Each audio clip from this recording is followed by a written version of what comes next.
feeling cooler than it has over the weekend.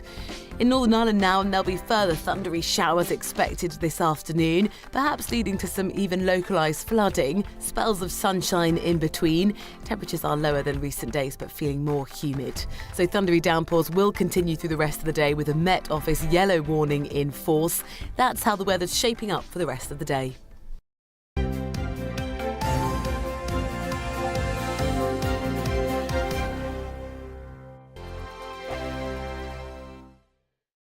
Join my show Farage, 7 p.m. till 8 p.m. Monday through Thursday. And there you will get opinion, analysis, debate, and I'll cover stories that nobody else dares to touch. You've been cancelled. Join the club. Oh my goodness me. And then for the last 15 minutes, talking pints. We're over a drink. We have a civilised conversation with someone. We very often disagree, but we do it in a grown-up way. Come and join me on Farage.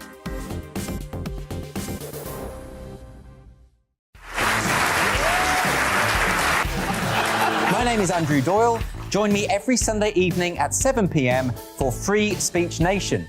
This is a show where we address current affairs and news stories of the week with the help of two wonderful comedian panellists. I brought in comics because I want to give it a lighter edge, and also they work for less. See you there.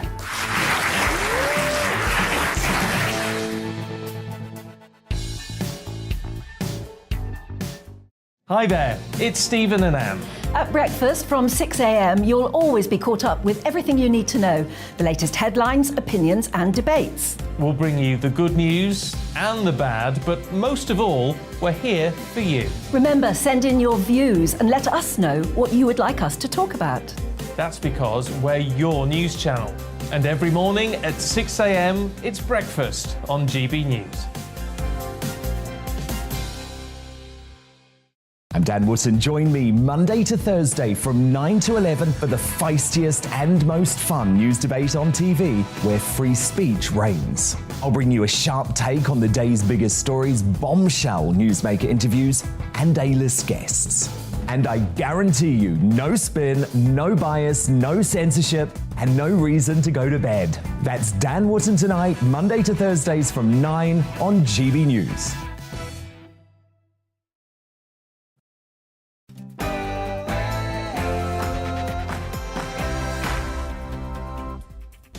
A summer of crisis. Good morning, it's 9:31 and you're watching The Briefing with me, Tom Harwood. Today, we're exploring what is the solution to those energy bills. Does Labour's plan stack up due to cost more than furlough to some extent? Also, migrant boats, now 30,000 people coming across, and more than that, radical Islam rising with the not fatal, thank goodness, stabbing of Salman Rushdie. We'll explore it all after the headlines.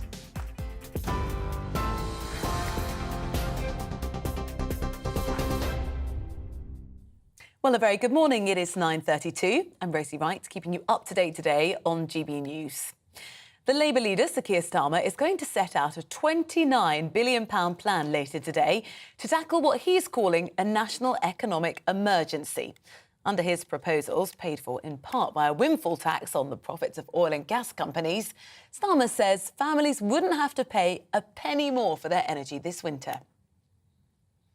Tehran's foreign ministry says Sir Salman Rushdie and his supporters are solely to blame for the attack that's left the author with life-changing injuries.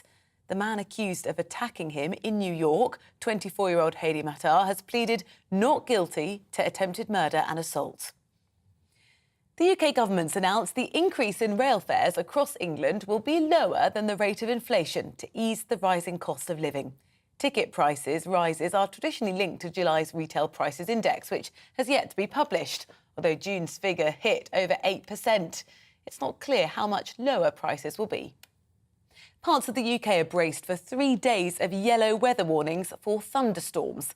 The Met Office says there's a high risk of power cuts and flash flooding across parts of England and Wales from today.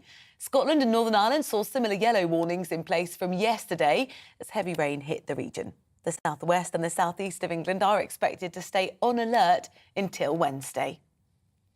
We're on your TV, online and DAB+ radio. This is GB News. Now let's head to Tom for this morning's briefing.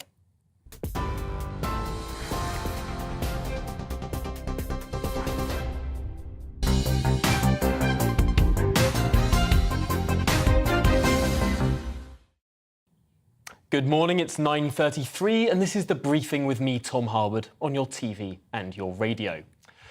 Now, mid-August may ordinarily be the quietest time of the year for political news, the time of year we traditionally are treated to stories of condemned alpacas, fantasy-imminent national governments, or even CCTV footage of a woman putting a cat in the bin. Remember that one? Well, this year the traditional silly season seems rather less silly. We're thundering through August in the midst of a global energy price shock, an inflation crisis unknown to this generation of political leaders, a grain shortage, extreme heat warnings, the rise of radical Islam in Afghanistan and the West, rivers drying up abroad and water shortages here at home, a new global health emergency declared by the WHO, war in Europe, unprecedented indebtedness, the highest tax burden in 70 years, and to top it all, the collapse of our government and the campaign to install a new one.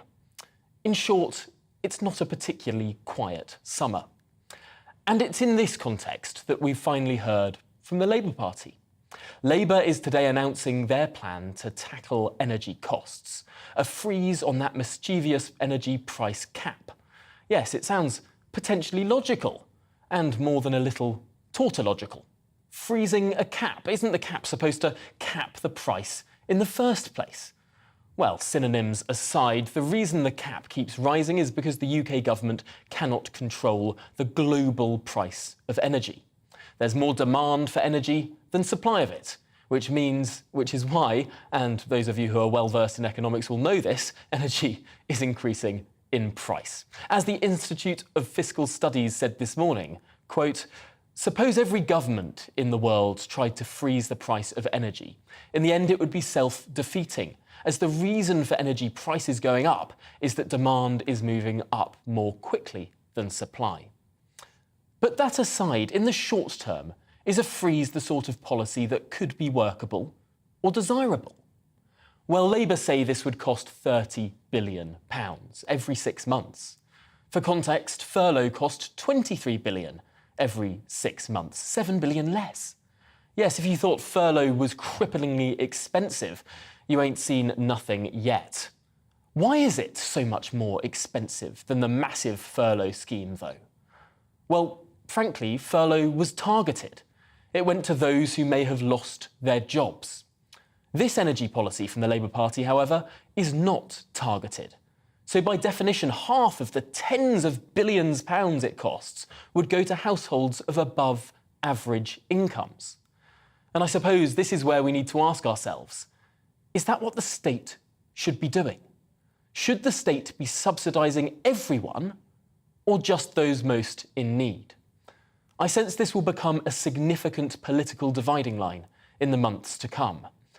It might take bravery to say that people on average incomes could get by with no handouts, but it might be what's needed to save this country from the further problems of debt and stagnation down the line.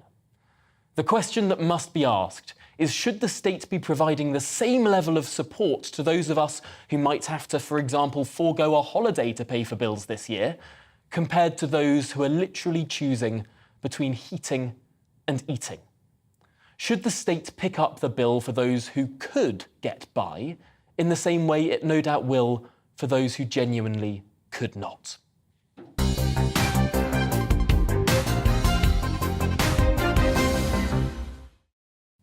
Well, while we ponder that question, let's turn away now from flitting around the demand side, something that politicians talk about potentially too much, to something that is not discussed enough: supply. Indeed, the root of this issue. Yes, if we had more energy generation here at home, this would certainly be less of an issue for all of us today. But what form might new supply take?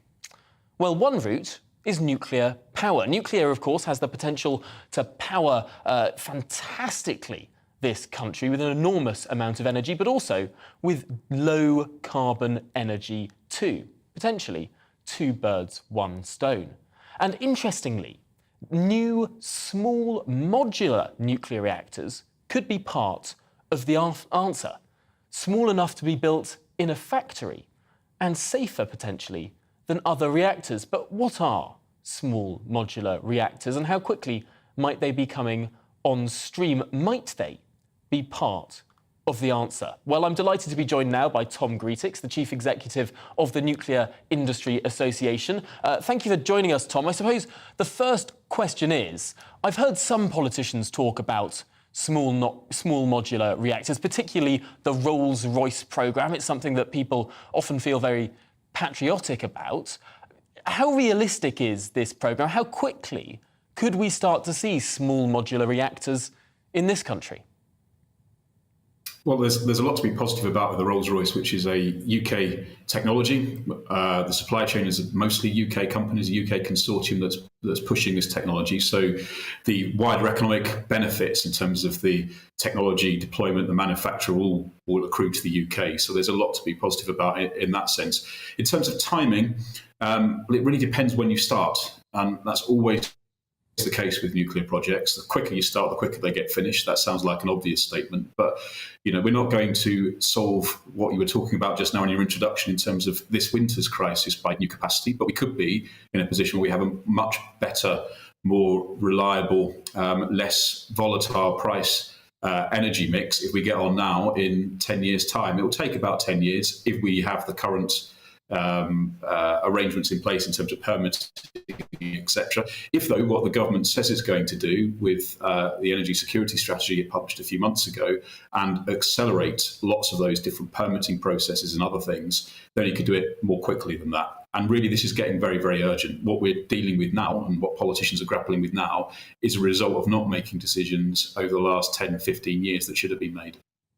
Yes, I'm reminded by a famous video from Nick Clegg back in, I think it was 2009 or 2010, saying we couldn't possibly pursue nuclear power because it wouldn't come on stream until 2021. Well, it seems like that was a bit of an error, a bit of a lack of long-term thinking. I wonder, though, if we look at this permitting issue, because so often, so many years are needed to go through all of this regulation to get new stations set up. How realistic is it that those layers of bureaucracy could be pulled back? And if they are, could not only the time that it's taken to build these power stations come down, but also the cost? Yeah, look, if you look at Hinkley Point C, for example, under construction now, it didn't actually start getting built until late 2016. It was 2007, 2008 when we were talking about starting to build a project at Hinkley, and that was because of a whole series of processes you had to go through, and quite often they were done one after the other. There's no reason why things can't be done in parallel, and that's the type of thing that Great British Nuclear, I know, is looking at to try to streamline that process. So, for example, in relation to the Rolls-Royce project, the reactor design is going through its process for the design to be verified at the moment. There's no reason why, at the same time, you couldn't put an order in, why you couldn't start building the factories. There are things you could do in parallel. They don't have to go one after the other. And if you do them in parallel, then you're able to move much more quickly. And it's that type of thing which, it's not just an issue with nuclear, frankly, it's an issue with lots of infrastructure and lots of other things that we need to do in this country. And we've, by accident really, ended up in a situation where it takes much, much longer to get through all the permitting and everything else before you start building than it does actually in terms of the building. I wonder, with small modular reactors, how much faster would they be than the big Hinkley or Sizewell style plants? Could they be faster, not just through sort of expedited permitting, but also through mass production in a way? You sort of just approve one design and that can be cookie-cuttered, perhaps in every region. Yeah, the modular bit is what's really key in this. So the Rolls-Royce consortium and others who are looking at SMR, the whole idea is you factory build modules, you transport them to the sites, and then you bolt them together. It's something that's done in shipbuilding and various other things using modularization, and that removes some of the variability you get from site-specific building. Impact of the weather, whether it's too hot or it's too cold or too windy, whatever else that makes construction projects more difficult. Lots of those things are removed, and it's a standard design which is built again and again and again and again. And like with anything else that's built in a factory, you don't build a factory to build one, obviously, but the more you do, the more efficient you are, the more rapid you are. So once you've started on this train, I think it's perfectly realistic to suggest that we could have a much more accelerated process of delivery. And what we need is capacity on the bars as soon as we can, because we don't want to be in this similar situation we're in now from not making decisions 10 years ago in 10, 15, 20 years' time. And if we don't get a proper grip of this, that's exactly where we will be. It's so frustrating to be having these conversations. I just wish that these were all had a decade ago. Just finally, though, if it takes potentially 10 years to build a new large nuclear power station, is there any way, what sort of number would we be looking at in terms of the fastest time we could possibly get one of these small stations up? Well, look, once you've got the factory built, the components don't take that long to build. It doesn't take that long to put in place. So it's, from today, we haven't got any of that yet. We haven't got a design approved. We haven't got a factory in place. But if you fast forward a few years and all that is in place, then I think it's a handful of years rather than a decade or more. And that's the difference that you can make. And there are a number of sites that are suitable for SMR that wouldn't be suitable for large-scale reactors. So we're going to need both, frankly, for the amount of capacity we need. But SMR are a perfectly appropriate part of having a much more secure, reliable electricity supply for the future that isn't price volatile and that gives you that power regardless of the weather. Really interesting stuff there. I suppose it's going to be a torrid few years until we get there, but let's hope this moves along very quickly. For now, Tom Gretex, thank you very much for joining us on the briefing this morning. Well, now moving on to something more sombre. On Friday, Sir Salman Rushdie, award-winning British Indian author who remains the subject of an Islamic kill order, issued after the publication of his novel The Satanic Verses in 1988, was stabbed multiple times in the neck and abdomen in New York. Well, let's discuss this serious situation and the wider context of it now with Emma Webb, the Deputy Research Director at the Free Speech Union. Now, Emma, it's extraordinary that this is the time at which this horrific attack has taken place.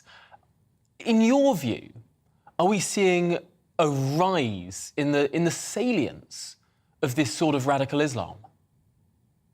So let me begin by just quickly saying that I'm no longer actually the Deputy Research Director at the Free Speech Union, but I am an advisor on one of their advisory boards. Yes, I think so. And I think in response to your question there, that part of the problem is that the fatwa that was issued in 1989 by the Ayatollah in Iran has in many ways actually been internalized by our culture. So at the time, there were many people who suggested that though it was bad for the Ayatollah to call for the death of Salman Rushdie and to essentially ask followers and ask fellow Muslims to seek him out and murder him and for them to put a bounty on his head, there were many people at the time who justified it by saying, yes, but he had done something that was insulting or offensive to the Muslim community. And the point that has been made by Rushdie's own friends is that actually now, if somebody wanted to publish a book that was believed to be in some way offensive to Muslims, that no publisher would touch a book like that. And the author would know that they were taking an enormous risk, even in the West, by publishing anything critical of Islam. And I think that is the problem, that the way our society has changed following this fatwa in 1989 is that in many ways we've internalized the censorship of the Iranian regime. It's interesting seeing what the Iranian regime has now said. It was silent for days, but now we're hearing that the Foreign Affairs spokesman said freedom of speech does not justify Salman Rushdie's insults on religion and offence on its sanctities. Iran, to some extent there, saying that Salman Rushdie brought this upon himself. Absolutely. And actually, this is what we also saw in response to other similar attacks. So when the Dutch film director Theo van Gogh was murdered in Amsterdam, when Charlie Hebdo, the satirical magazine, was attacked and its journalists murdered, its cartoonists murdered by Islamist extremists, the same reaction took place then as well, with people coming out and saying, well, actually, these people brought this on themselves by doing something that is offensive. And we have to remember that now in the United Kingdom, there is a teacher who is still in hiding for showing a supposedly offensive cartoon to his class, that with his young family, he had to go into hiding. And as far as anyone knows, he is still in hiding because there are risks on his life and he fears for his life. So I think that this idea that the people who are taking part in creative endeavors, whether it's writing, whether it's offensive cartoons, anything like that, that in some way this could be something that they have brought on themselves. We saw only today or yesterday Joylon Morn, the QC, putting out a tweet suggesting almost that a point that GBNews' own Andrew Doyle has made, which is that there are some people who just seem to be unwilling to come out and simply say that it is wrong to stab someone, wrong to attempt to murder someone, because they wrote a book that some people find offensive. And I think that the right to free speech entails a right to be offensive. And this is a point that Salman Rushdie has himself made. And I wonder if we look to a wider cultural issue here. The Satanic Verses, of course, was published back in the 1980s. Do you think if someone came forward with a similar sort of manuscript today, any major publishing house would take on that book? Have we regressed in terms of how society sees free speech? I think we have, and I actually think that the censorship has in many ways actually expanded. So we know that many publishing houses are plagued by these roles called sensitivity checkers. They go through works making sure that everything in there accords with the sensitivities of various groups within our multicultural society, whether that is to do with gender or race or religion. And so actually, I think even to broaden this out slightly, to look at the treatment of authors like J.K. Rowling or others who are viewed to have offended particular groups within society, there were people within publishing houses who were refusing to work on her latest book. So I think, yes, we have declined significantly in terms of how society views free speech. And like I said earlier, I think that we have internalized this censorship. And in many ways, we have almost opted as a society to adhere to the Sharia Islamic rules of the Iranian regime. It's a really serious situation. Let's just hope that Sir Salman's recovery, as it does appear to be going in the right direction right now, let's hope that that continues going strong and that this becomes potentially a wake-up moment for many of us in the West over the importance of protecting free speech. For now, Emma Webb, thank you very much for joining us here on The Briefing this morning. Well, now finally today, this weekend saw the number of illegal immigrants crossing the English Channel exceed 20,000 people this year alone. Another record-breaking number as illegal channel crossings show no sign of slowing down, despite numerous government promises. Well, Mark White, our Home and Security editor, joins me now live in the studio. And Mark, 20,000 people is an extraordinary number.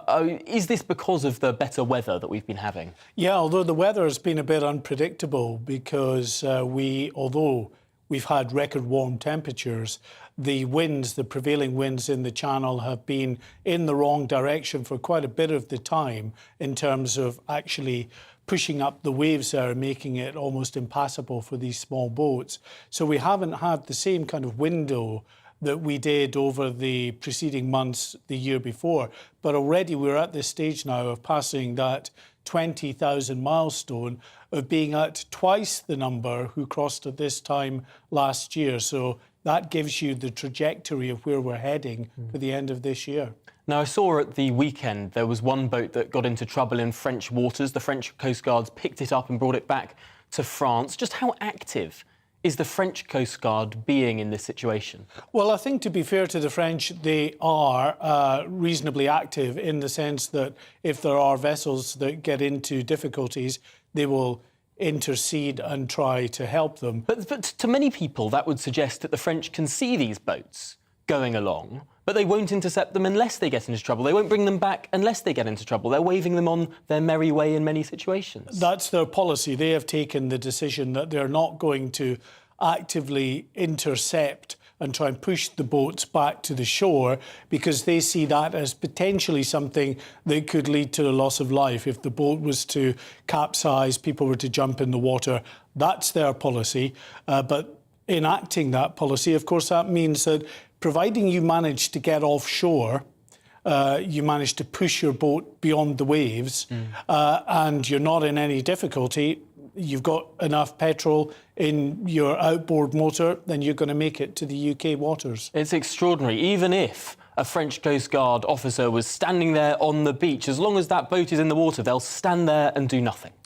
Well, we did see a slight change in policy last week with the French police on one boat, one beach, I should say, between Calais and Dunkirk. A number of officers went up to that boat and began stabbing it. But of course, that was before it had gone into the water. It deflated, so it was obviously unable to go on that journey. That is a policy that will be welcomed by many, but it remains to be seen whether this is something that the French authorities will actually do as a matter of course now, or whether this was a one-off. Now, one of the interesting points that organisations like Amnesty International have brought up around this is that the total number of illegal migrants to the United Kingdom hasn't moved that much in recent years. What's shifted is the way that they're coming.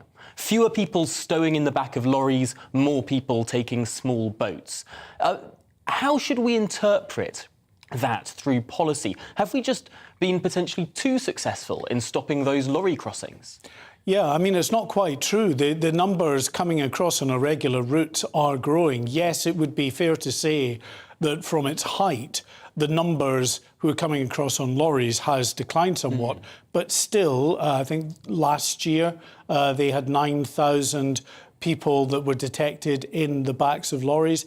Well, how many made it through that weren't detected, that then offloaded when that lorry got to a filling station somewhere in the United Kingdom? Well, we don't really know. We know when it was a big issue before the boats became a real issue 3 years ago, that was the preferred route for the people smugglers. But then, of course, Border Force started putting in all the extra checks at Calais with the carbon dioxide samplers and things like that to tell if people were in the back of these lorries, and it became a lot more difficult to do that. But yeah, overall, the numbers coming through irregular routes, effectively illegally paying people smugglers to come across, is growing, and it's growing very significantly, double already what it was last year, which was more than double what it was the year before. Huge concern for human life and for security. Well, Mark White, thank you very much for talking us through that really concerning issue there. Thank you.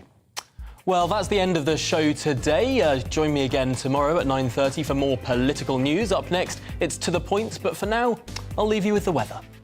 Got a more unsettled day as there'll be scattered heavy showers and thunderstorms developing across the country. Let's have a look at the details. By midday, the southwest of England's going to have a mixture of sunny spells and scattered showers. Some of these will be quite heavy and potentially thundery too. It's going to feel quite warm and humid. Across the southeast of England, it's going to be a largely dry day with plenty of hot and hazy sunshine. It won't be long before some scattered thunderstorms develop later on. There's going to be plenty of warm and hazy sunshine across South Wales this lunchtime, but also a scattering of heavy and potentially thundery showers. To the Midlands, and it's going to be hot and humid this lunchtime with plenty of hazy sunshine. There'll also be scattered showers around, some potentially quite heavy and thundery. Some places will stay dry altogether. It's a mixed picture this afternoon across northeast England. It's going to be warm and humid with some sunny spells and scattering showers. In Scotland now, and showers could merge into longer periods of rain across southern Scotland this afternoon. Some of that will be quite heavy at times. It's feeling cooler than it has over the weekend. In Northern Ireland now, and there'll be further thundery showers expected this afternoon, perhaps leading to some even localised flooding. Spells of sunshine in between. Temperatures are lower than recent days, but feeling more humid. So thundery downpours will continue through the rest of the day with a Met Office yellow warning in force.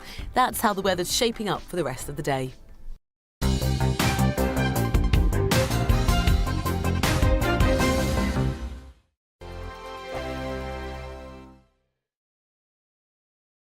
Join my show Farage, 7 p.m. till 8 p.m. Monday through Thursday. And there you will get opinion, analysis, debate, and I'll cover stories that nobody else dares to touch. You've been cancelled. Join the club. Oh, my goodness me. And then for the last 15 minutes, talking pints. We're over a drink. We have a civilised conversation with someone. We very often disagree, but we do it in a grown-up way. Come and join me on Farage.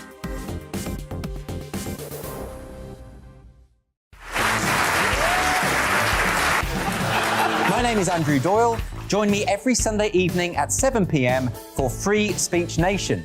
This is a show where we address current affairs and news stories of the week with the help of two wonderful comedian panellists. I brought in comics because I want to give it a lighter edge, and also they work for less. See you there.